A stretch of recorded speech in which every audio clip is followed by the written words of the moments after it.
नमस्कार दोस्तों। आज हम बात करेंगे स्पिरिचुअलिटी और यूथ और जानेंगे कि यह लाइफ कंट्रोलिंग है और लाइफ चेंजिंग। आइए शुरू करते हैं। स्पिरिचुअलिटी जीवन को कंट्रोल करने वाली नहीं बल्कि ये जीवन बदलने वाली घटना है। स्पिरिचुअलिटी एक ऐसी अवस्था है जो व्यक्ति अपने जीवन में संतुष्ट महसूस कर सकता है। इसका मतलब ये है कि व्यक्ति ईश्वर द्वारा दिए गए जीवन का बिना किसी शिकायत से सम्मान करता है। लोग अनुमान लगाते हैं कि स्पिरिचुअल व्यक्ति अपने जीवन का आनंद नहीं ले सकता और उसने अपने जीवन के सभी मटेरियलिस्टिक सुखों को त्याग दिया है, लेकिन ये सच नहीं है। स्पिरिचुअल होने का ये मतलब नहीं है कि आपको साधु बनना होगा।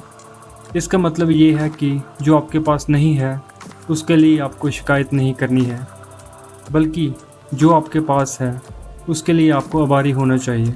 बहुत से लोग ये अनुमान लगाते हैं कि स्पिरिचुअलिटी एक रिलीजियस कंसेप्ट है, लेकिन सच्चाई ये है कि स्पिरिचुअलिटी का रिलीजियस बिलीफ्स और सुपरस्टिशन से कोई लेन देन नहीं है। इसका किसी धर्म से संबंध नहीं है। धर्म हमें सिखाता है कि लोगों को उनकी जाति, रंग और स्टेटस के आधार पर कैसे अलग किया जाए, लेकिन स्पिरिचुअलिटी हमें सिखाती है कि जाति के बावजूद सभी के प्रति दयालु कैसे होना चाहिए। धर्म हमें दंगे और भेदभाव देते हैं, लेकिन स्पिरिचुअलिटी हमें शांतिपूर्ण वातावरण प्रदान करती है। स्पिरिचुअल व्यक्ति की पहचान करना बहुत आसान है। यदि कोई व्यक्ति सभी के प्रति दयालु और जेंटल है तो इसका मतलब है कि वह स्पिरिचुअल है। एक स्पिरिचुअल व्यक्ति अपने दुख, अपनी पीड़ा और अपनी असफलताओं के लिए दूसरों को दोष नहीं देता, क्योंकि एक स्पिरिचुअल व्यक्ति जानता है कि उसकी परिस्थितियों का एकमात्र कारण वह ही है। स्पिरिचुअल होने का अर्थ है सेल्फ असेसमेंट। जब आपको पता चलता है कि आपके दुख या खुशी का एकमात्र कारण आप ही हैं, तो आप स्पिरिचुअलिटी की ओर आगे बढ़ गए हैं। लोगों को यह समझना होगा कि वह ही एकमात्र व्यक्ति हैं जो उनके सबसे अच्छे दोस्त हो सकते हैं। आज का यूथ सभी क्षेत्रों में कट थ्रोट कॉम्पिटिशन्स, बेरोजगारी, परिवार और समाज के दबाव, फाइनेंशियल इनसिक्योरिटीज आदि के कारण बहुत अधिक डिप्रेस महसूस कर रहा है। दुनिया भर में लगभग 8 लाख लोग आत्महत्या के कारण मर जाते हैं। लगभग 960 मिलियन लोग मानसिक बीमारी से पीड़ित हैं। ये है मानसिक डिसऑर्डर के लक्षण। मानसिक रूप से बीमार व्यक्तियों की बढ़ती संख्या और आत्महत्याओं के प्रमुख कारण डिप्रेशन और मानसिक शांति की कमी है। आजकल के युवा अधिक एम्बिशियस हैं और इसलिए वह जल्द ही डिप्रेस हो जाते हैं। हमेशा याद रखें कि एक हाईली एम्बिशियस व्यक्ति खुश और संतुष्ट नहीं हो सकता, क्योंकि वह हमेशा और अधिक चाहता है। एम्बिशियस होना अच्छी बात है, लेकिन किसी भी चीज़ की अति हानिकारक हो सकती है।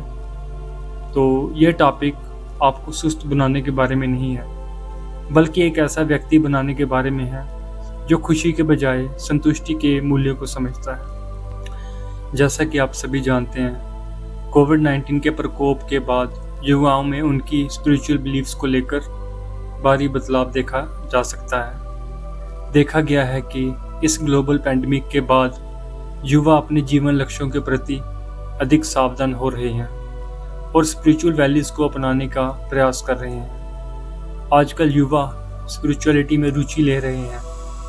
शहरों की भागदौड़ भरी जिंदगी में युवा स्पिरिचुअल तरीकों से शांति ढूंढने की कोशिश कर रहे हैं। कुछ स्पिरिचुअल गुरु हैं जो उन्हें स्पिरिचुअल कैसे होना है समझने में उनकी मदद कर रहे हैं।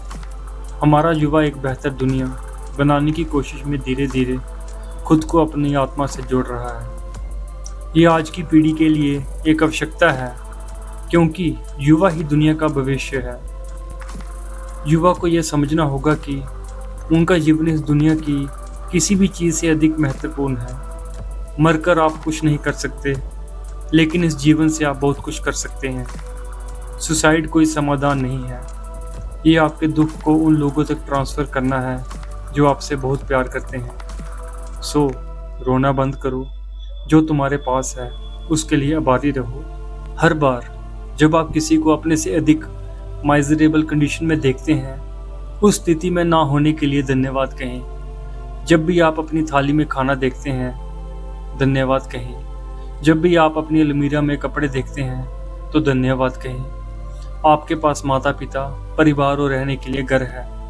हर दिन जब आप उठें तो इस नए दिन के लिए धन्यवाद कहें। सो फाइनली दोस्तों, लास्ट में मैं इतना ही कहना चाहता हूँ, स्पिरिचुअलिटी आपके जीवन को कंट्रोल नहीं करता, ये आपके जीवन को बदल देता है। स्पिरिचुअलिटी आपको अपनी आत्मा से जुड़ना सिखाता है। स्पिरिचुअलिटी आपको अपने अंदर देखने और अपने विचारों को तलाशने का मौका देता है। उम्मीद करता हूँ आपको आज के ब्लॉग में काफ़ी कुछ सीखने को मिला होगा।